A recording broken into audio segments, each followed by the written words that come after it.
Hello, it's Jenny for America. How y'all doing? Coming from her hillbilly state here again. Thank you to Tracy, my friend Tracy, who's turned me on to my favorite Facebook page here, Lucy Letby Moment of Truth. Let's give them all a round of applause for all the stuff that they are doing to help Free Lucy.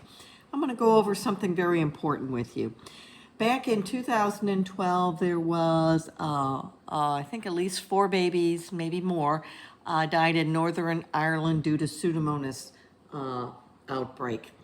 That was reported in the media. Now, I don't know how well what they did, or if they contained it well, if they hid it or anything like that, like the Countess of Chester. But I do know there was a lot of things that had happened. And look at that date, 2012. And these deaths occurred in 2011 and 2012. So the basically Department of Health issued important regulations concerning that. Now, Pseudomonas does happen. It's happened here in America. There was a famous outbreak in wonderful, I think, a Pennsylvania hospital. That was due to the fact that it was breast milk that was contaminated. And how it was contaminating is that the moms were bringing in their breast milk and the nurses were rinsing the bottles out for them and giving them back. So it probably came from that. There's also some more cases where there was one in, I don't know if any baby died, but the NICU itself became contaminated. It was a beautiful, brand spanking new neonatal unit that was built.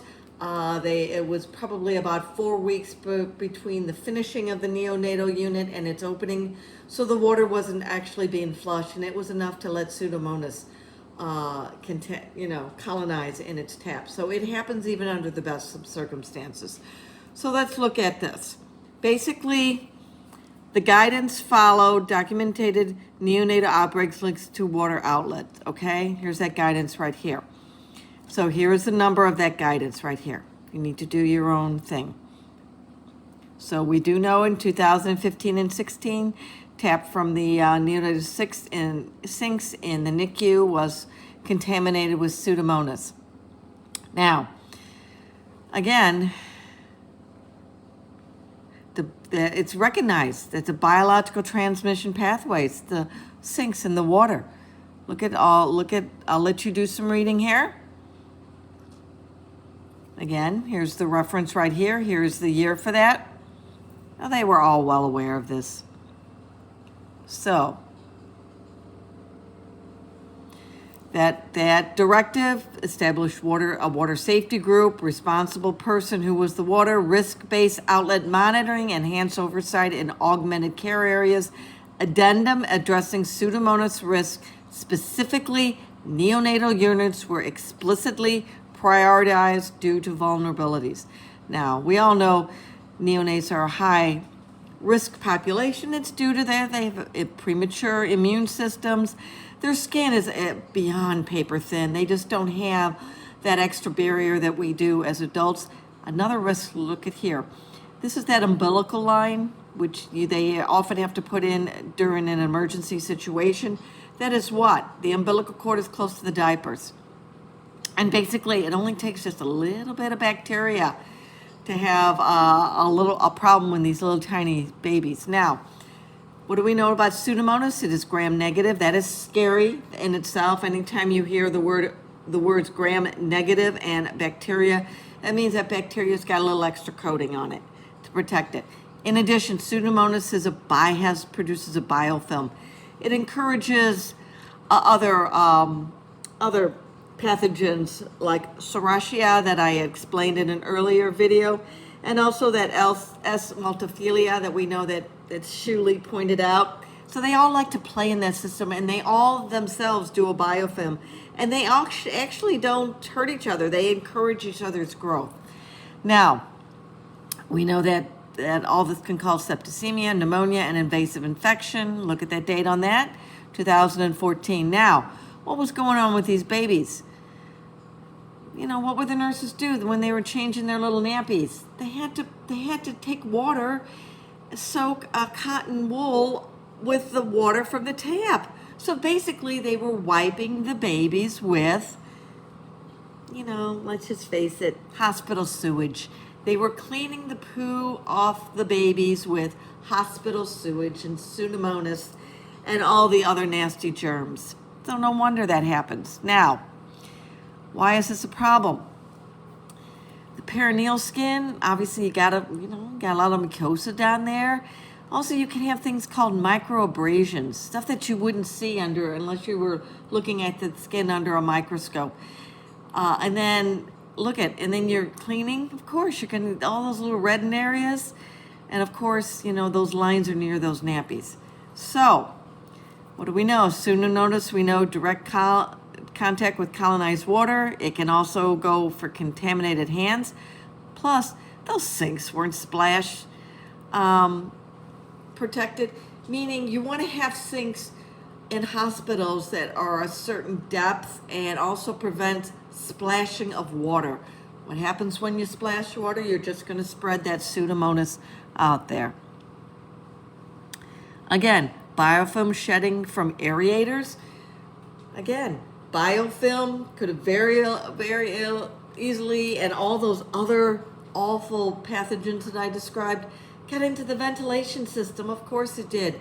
We do know that as a cost-cutting measure, the Countess of Chester basically turned down the ventilation system and in the nights. That's why probably a lot of these babies died at night, because the air purposely wasn't being circulated throughout the hospital with the fans just to save electricity.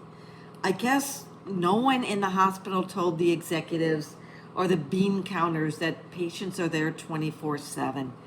So,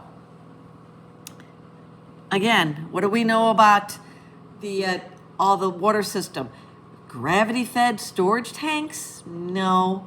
Biofilm persistence? Low flow or stagnant outlets? And their drainage backflow, all that backflow of, all that severe rain that occurred in northern England in 2015 and 16, all that stuff was backing up.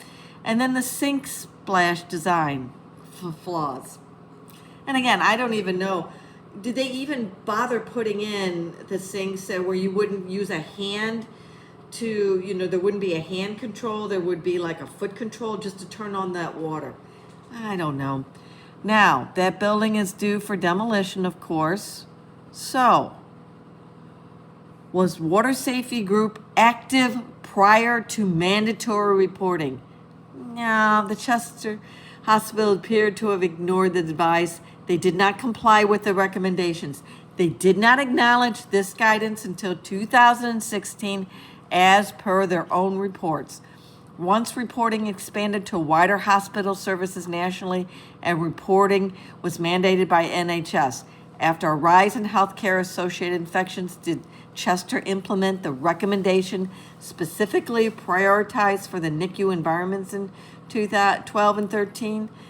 Yeah, basically Chester ignored the advice and yet the unit continued to use tap water for intimate hygiene care of the little babies until 2016. All right, now, the two closest units to Chester made immediate upgrades and began reporting in 2013. Why didn't Chester? Was microbiology actively engaged in oversight? No. Were there alternatives to tap water consideration for direct skin care? No. Were sampling frequencies appropriated for augmented care risk? No. Surveillance and infection control dramatically improved after Lucy was removed, and that's when that deep clean was carried out and the unit was eventually moved. So, colonization is later documented, direct tap water exposure, doing nappy changes, neonatal infection prevention operated at a risk minimization. I'll let you read all this. This is just disgusting. At that time, it was considered safe to continue using tap water on these babies because the water supply was expected under national governance standards to be clean, monitored, risk assessed, and safe for direct hygiene use. That did not occur at the Countess of Chester. So, if you want to do Your reference, here's your references. If you want to look, I'll give you a moment here so you're able to look all this up. And here, look at these. National guidelines, water must be safe in augmented care units. Why? Tap water used in NICU is expected to be clean, monitored, risk assessed, and safe for hygiene. These were the health department requirements back in 2012 that the Countess of Chester did not do. I am thoroughly disgusted. I am absolutely thoroughly disgusted. Those poor nurses were expected to clean these babies with hospital sewage. Florence Nightingale is spinning in her grave. Bye-bye.